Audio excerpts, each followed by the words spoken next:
Hello, CK5. Next mod is going to be installing a new tilt column, one that was made for an automatic floor shifter, and a new steering wheel.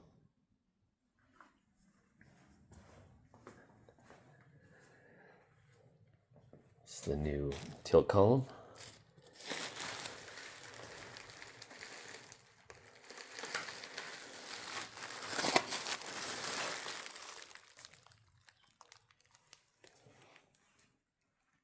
Going with a retro but 15-inch steering wheel. And if I don't run into any problems, the next video will be with all of this stuff installed. All finished. Everything went without any hiccups.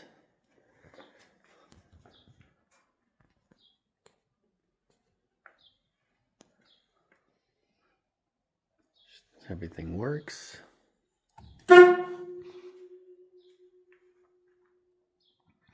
Finally have the interior knocked out. A little dusty.